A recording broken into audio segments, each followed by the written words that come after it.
grabar esto. Tengo la intención de que sea corto y después me entusiasmo, pero esperemos que no sea tan así hoy.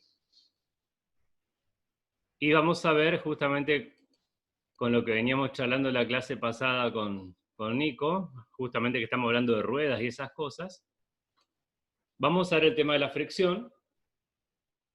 Y para atacar un poco la fricción vamos a ver cómo funciona una rueda. Porque una rueda es tan necesaria para mover un vehículo terrestre, ¿no? En todo caso. Entonces, y con esto vamos a estudiar algo que hasta ahora dije, olvídense, no lo consideramos hasta ahora, que es la fricción. Entonces, como ya lo dije acá, la rueda básicamente me ayuda a lidiar un poco con la fricción del suelo. Y lo hace de una forma muy ingeniosa. Acá vemos la rueda de un carro que tiene varios componentes, vemos el freno, el eje, los rayos,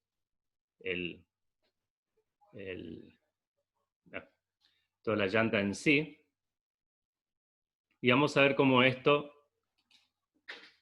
funciona. Fíjense la diferencia si yo quiero empujar una piedra, ¿no es cierto? Una piedra muy grande. ¿Qué se opone a que se comience a mover esa piedra? Y la respuesta es fácil porque es el tema de hoy, ¿no? La fricción del suelo. Ahora, lo que quiero yo calcular es, primero, su magnitud. ¿Cómo hago yo para calcular la fricción? Y segundo, si hay un solo tipo de fricción. ¿Hay un solo tipo de fricción? ¿Cuál es nuestra experiencia al empujar un objeto pesado? Un amigo se muda y tenemos que empujar la heladera. ¿Cuál es la primera buena idea para empujar un objeto pesado, como una heladera? ¿Arrastrarlo? ¿Cómo?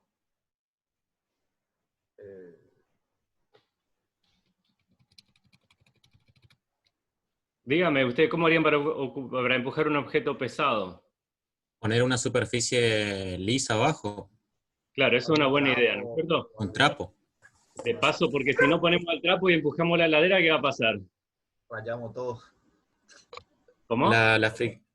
Sí. Rayamos todo y hay más fricción. Sí, ahí, y nuestra mamá o esposa nos van a... Ahí vemos que la fricción genera algo, ¿no es cierto? Porque si hay mucha fricción, el piso se raya.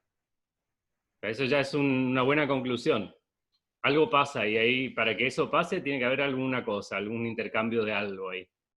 Entonces, poner una superficie nos ayuda a esas dos cosas. Es lo más fácil y por otra parte a no rayar el piso. Forma parte de lo mismo, pero son dos. Entonces es una buena idea. Bien, ahí empezamos a empujar nuestra heladera. ¿Qué notamos al principio y a medida que nos movemos? Al principio es un poco más difícil mover y después cuando el movimiento ya está hecho, por ahí se hace un poco menos complicado, digamos. Bien, esa es una buena observación, porque nos va a guiar también a los coeficientes de fricción. Resulta que hay dos tipos de coeficientes de fricción, como bien lo dijiste. Es mucho más difícil mover algo al principio, y luego es más fácil. Ahora vamos a ver por qué. Vamos a ver, creo que lo vamos a determinar por acá, si no yo se lo explico, me olvidé. Una cosa que siempre hay que tener en cuenta, que las fuerzas de fricción se oponen al movimiento. Siempre están en dirección opuesta al movimiento o a la intención de movimiento, en todo caso, cuando hablamos de fricción estática, ¿no es cierto?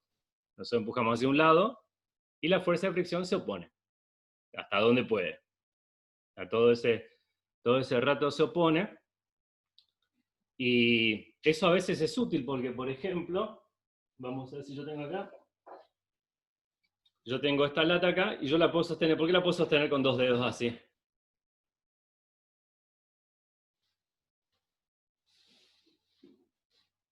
No estoy ejerciendo ninguna fuerza así, solo la sostengo. ¿Por qué puedo hacerlo? Porque, ¿para dónde va el movimiento de esta lata? Hacia abajo. Hacia abajo. Y la fuerza de fricción se va a poner, la fuerza de fricción entre el dedo y la lata es hacia arriba. Hacia arriba. Las fuerzas son iguales y opuestas, entonces el objeto no se mueve. ¿No? Ahora, si esto estuviera hecho de hielo, ¿qué pasaría? Y la temperatura va a cambiar la temperatura del cuerpo y se va a empezar Sí, la fuerza de básicamente, fricción va a cambiar. supongamos hielo muy resbaloso con una superficie líquida incluso, esto no lo voy a poder sostener así. ¿No? Incluso tengo una experiencia de ¿qué pasa si esto fuera más resbaloso, hecho de un material más resbaloso? ¿Qué tendría que hacer? Aumentar la fuerza de Ahí tengo fricción. que aumentar la presión. Bien, esas cosas las vamos a ver ahora matemáticamente, pero son cosas que manejamos. Y a veces nos olvidamos un poco de todos estos temas. Van a tener en cuenta cuando ustedes hagan sus diseños, a veces la fricción puede estar en contra, pero muchas veces nos puede ayudar a hacer cosas y eso va a formar parte del trabajo práctico número 3. Hacer cosas que se sostengan solo con fricción. Que quizás ustedes ya vieron, pero si no lo vieron, Da Vinci hizo un puente que se puede montar solo con fricción sin ninguna ayuda. Y eso van a hacerlo ustedes. No van a hacer un puente de escala real, pero más o menos. Bien, lo mismo dice, la mesa de restaurante no está nivelada y tu vaso empieza a deslizarse lentamente hacia el borde. ¿En qué sentido la fricción ejerce fuerza sobre él? Vaso, mesa inclinada, ¿verdad? Se va deslizando hacia acá. ¿Para qué lado va la fuerza de fricción? ¿Mi vaso se desliza para este lado? Para hacia el lado donde está inclinada la mesa. ¿Hacia allá? ¿O hacia arriba? Hacia arriba. Arriba, porque la fuerza de Sí. fricción siempre Va hacia arriba. siempre se opone al Que siempre movimiento va de la fuerza de fricción. Entonces, vamos a ver que cuando pongamos las fórmulas, la fuerza de fricción siempre va a tener un valor negativo, porque es opuesta al movimiento. Vamos a ver si están acá. Yo lo puse acá, lo voy a poner en un pizarroncito. Disculpen, voy a salir un poquito, voy a abrir un pizarrón mientras... Ahí estamos.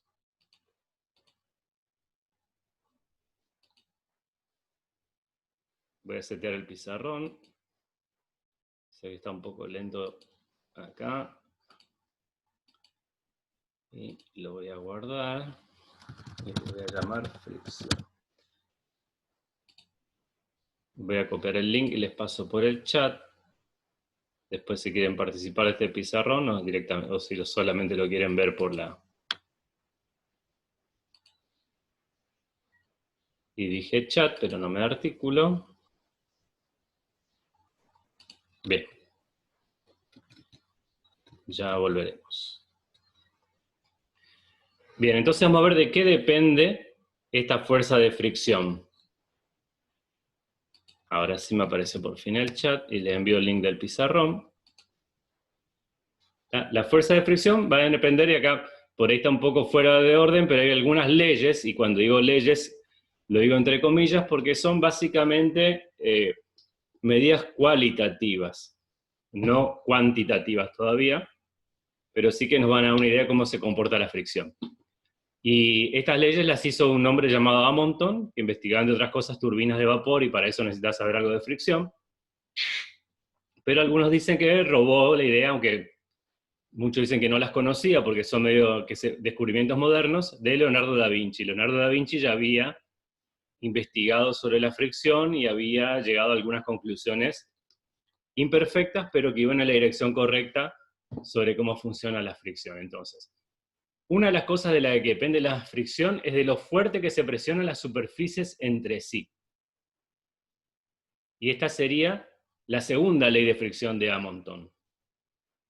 ¿Está? O sea, mientras yo más presiono, y por eso está la figura ahí, si yo pongo más discos acá, mientras más discos yo ponga en este aparato, más difícil va a ser empujarlo, no solamente por la masa, sino porque la fricción, la fuerza de fricción va a ser mayor a medida que yo aprieto más la superficie entre sí. Es lo que decíamos de esto.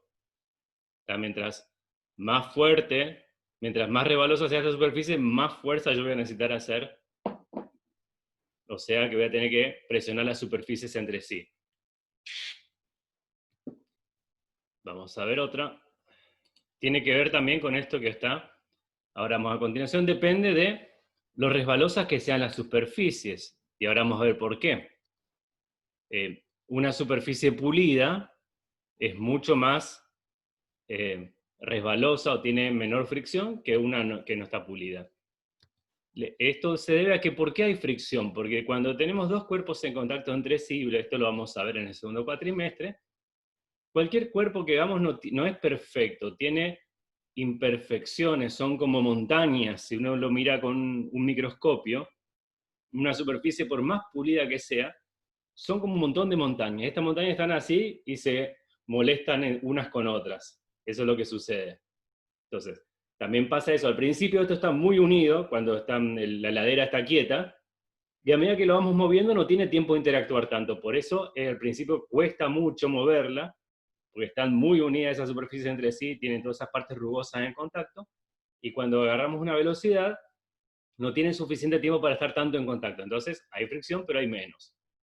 Entonces, si yo pulo una superficie, hago que esas superficies rugosas lo sean menos y la fricción sea menor.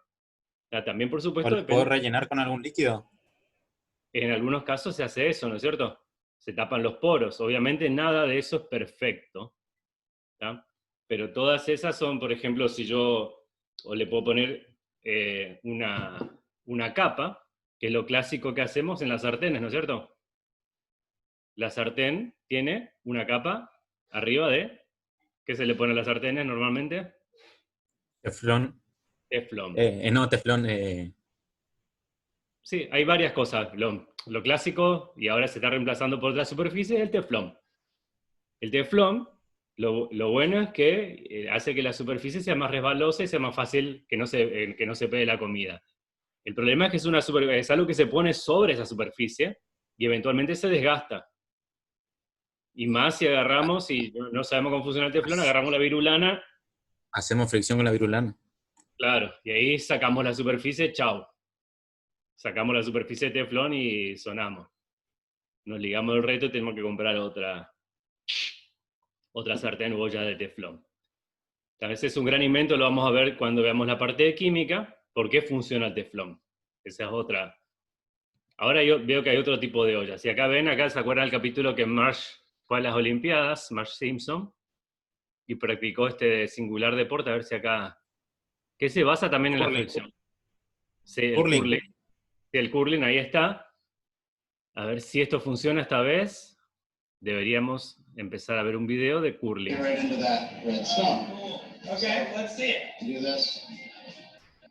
Esas piedras son bastante pesadas, son varios kilos. Curling is the distinction of being the only sport in which you can affect the trajectory of the thing you're throwing after. Ahí decía que el curling es el único deporte en el que yo puedo afectar la trayectoria de lo que esté lanzando, ¿no? En otro deporte, una vez que pateo la pelota o lanzo al aro, o golpeo la pelota de golf, ya no puedo hacer más nada. En el curling sí, yo puedo afectar el movimiento por varios metros. Y eso es lo que va a hacer usando fricción acá.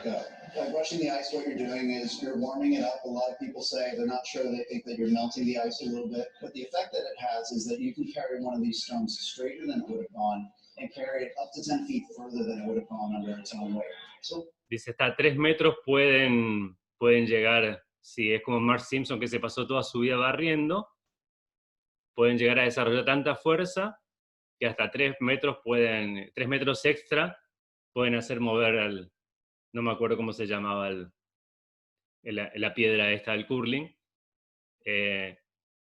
Una cosa importante y una cosa interesante es que todavía no se sabe a ciencia cierta por qué esto funciona.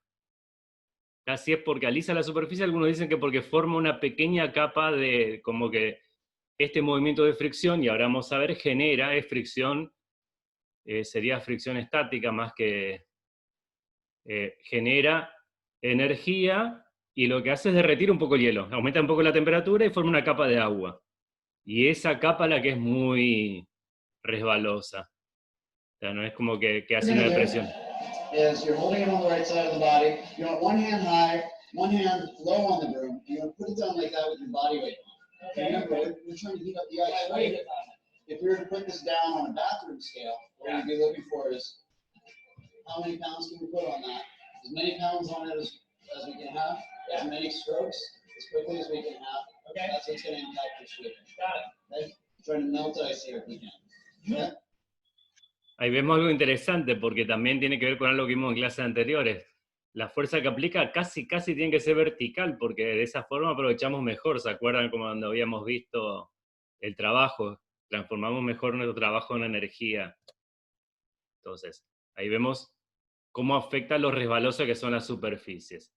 Y otra cosa de la que depende es que depende si las superficies se mueven entre sí. ¿Ya? Esto va a decir si la fricción es estática o es dinámica. Pero, y esto dice la tercera ley de fricción de Coulomb, esto no es dependiente de la velocidad a la que se mueven, solamente ese movimiento relativo. Así, la velocidad es el doble, el triple, no importa. Ya no depende de esa velocidad relativa entre las superficies, sí de que haya o no haya movimiento. Me olvidé decirle que todo esto de la fricción, que parece un tema menor, es un campo científico separado. La tribología se llama, es el estudio de la fricción. Y yo, por ejemplo, para ver algunas cositas, esta me bajé un manual, son 4000 páginas, que solamente son las referencias principales de ese campo. O sea, es toda una ciencia que estudia este tema de la fricción. Y la primera ley de fricción de Amundsen, que es la que nos estaba faltando, teníamos la segunda ley que habíamos dicho que dependía de cómo se aprietan las masas entre sí. La tercera ley, esta que me decía que depende de la velocidad, que si se mueven o no entre sí las superficies, y otra, no dependen del área de contacto entre las superficies. Esa otra ley que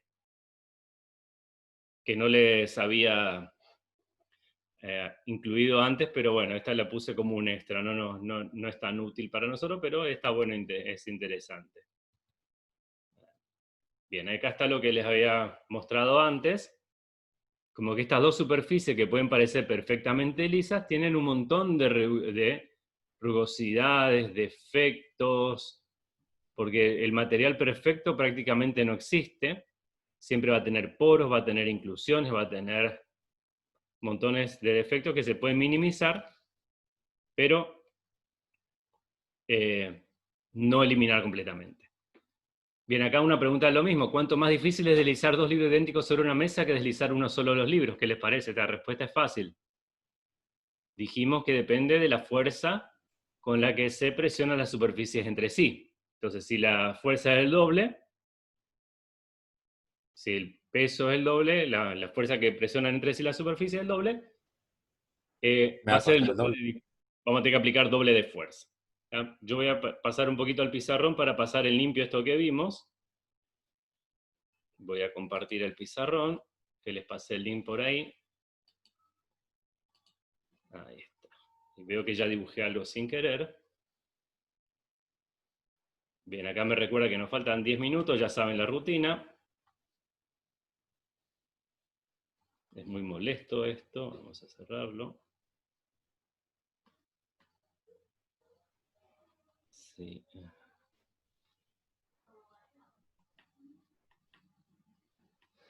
Zoom se empeña en decirme que...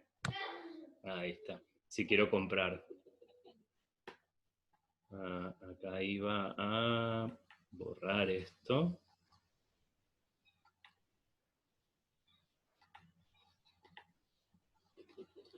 Bien. Tenía que borrarlo. Bien. Vamos a tener acá nuestra superficie. Dije nuestra superficie. Ahí está. Y nuestro objeto arriba. Vamos a hacer una caja, fácil. ¿Qué fuerzas están actuando en este caso? Ya estamos expertos en fuerzas. ¿Cuántas fuerzas ven acá? La de la gravedad. Bien. La gravedad, que sería la masa del objeto por la aceleración de la gravedad. Y tiene que haber una fuerza igual y opuesta, ¿no es cierto? La normal. Creo La normal, que o se sea, decía. el suelo ejerce una fuerza que es igual y opuesta. Esta fuerza es llamada fuerza normal. Se dirige siempre de forma perpendicular al peso, y es igual al peso. Porque dijimos que en este caso es igual al peso por lo menos. ¿Ah? Bien. Vamos a ver que las fuerzas de fricción y yo le voy a llamar así, fuerzas de fricción, dijimos que siempre se oponen al movimiento. Ahí, según la segunda ley de Hammond, esta fuerza de fricción es proporcional a cómo se presionan entre sí las superficies, y esto es proporcional a la fuerza normal. ¿Estamos? Entonces la fuerza de fricción, dos cosas, va a ser proporcional a la fuerza normal, o sea, la fuerza con la que se presionan las superficies entre sí, es negativa porque se opone siempre al movimiento, y es el coeficiente de proporcionalidad, es la letra griega mu, eso que parece una U que dice, es la letra griega mu, que es el coeficiente de fricción, que es una característica no solamente de una de las superficies, sino de las dos superficies involucradas. O sea, no depende solo de qué se está resbalando, sino sobre qué. Y hay dos tipos. La fricción estática, que se le pone una mu sub s, de static en inglés, entonces en la bibliografía lo van a encontrar de esa manera, y una fricción dinámica, que en inglés es kinetic, entonces van a encontrar como mu sub k. Entonces, para un objeto que no se está moviendo, tenemos que emplear la fricción estática, y para un objeto que ya se está moviendo, ocupamos la fricción dinámica. En general, esta fricción estática es menor que... perdón, acá le metí la gamba. ¿Ven como la televisión pública cuando se equivocó la maestra? Lo mismo, siempre pasa. ¿Usted también suma así? Claro, voy a sumar mal acá. En vivo pasa esto, ¿vieron?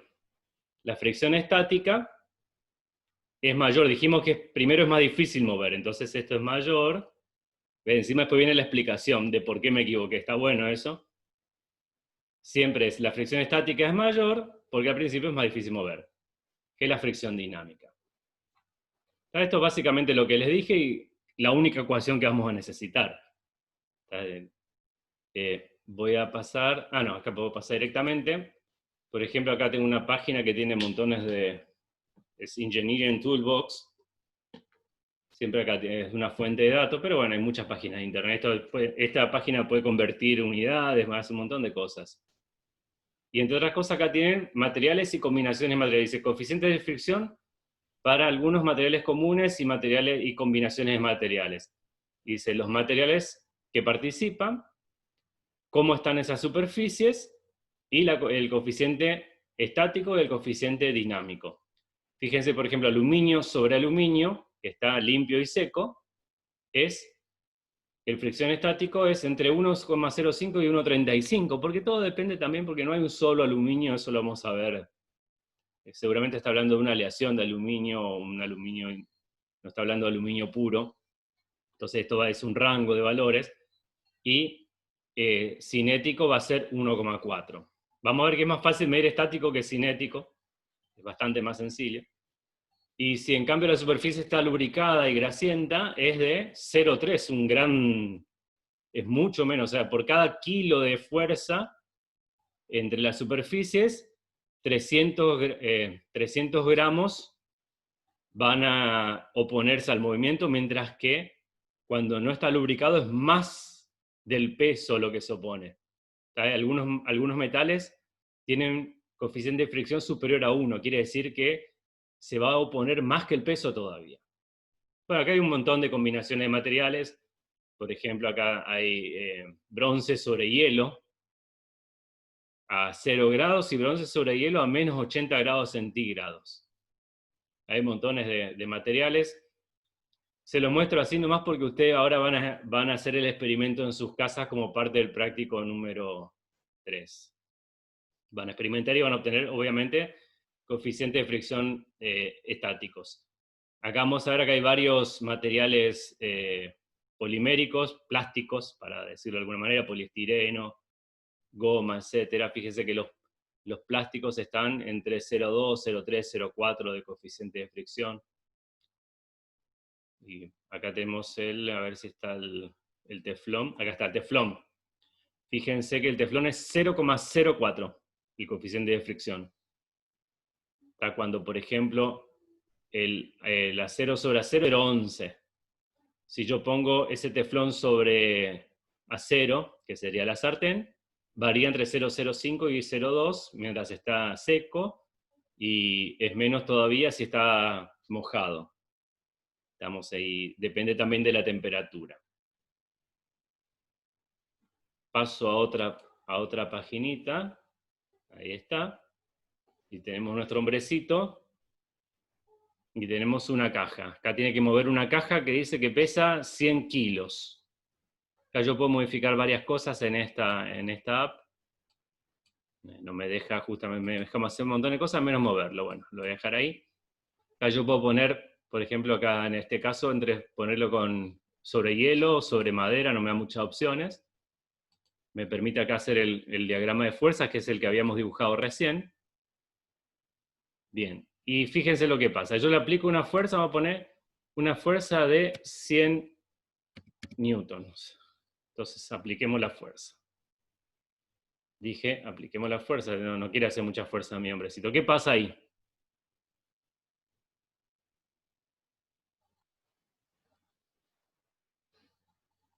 No pasa nada. Experimento más aburrido del mundo. ¿Por qué no se mueve? Yo le estoy aplicando 100 newton al cajón y no se mueve. ¿Qué está pasando? La fricción es mayor que la fuerza aplicada. Bien. ¿Qué tipo de fricción tenemos ahora? Estática. Fricción estática. Acá abajo me dice, dice acá un pequeño cajón, pesa 100 kilos, bueno, no tan chiquitito parece, tiene una fricción cinética de 0,3 y una fricción estática de 0,5.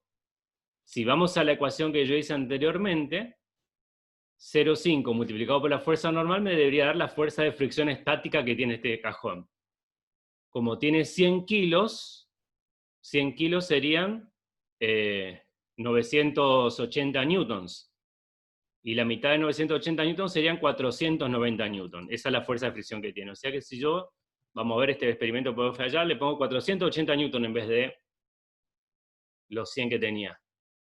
Sigue sin moverse, porque la fuerza de fricción estática es de 490 newtons. Vamos a ver qué pasa si le pongo 490. Y ahí le aplico 490 y no pasa nada. ¿Y qué pasa si pongo 491? Ahí se empieza a mover. Superé por 1 newton la fuerza de fricción y se empieza a mover y se empieza a mover más rápido porque ahora empieza a tallar la fuerza de fricción dinámica, que es menor. Entonces, pude lograrlo. Bien, más o menos llegué hasta acá.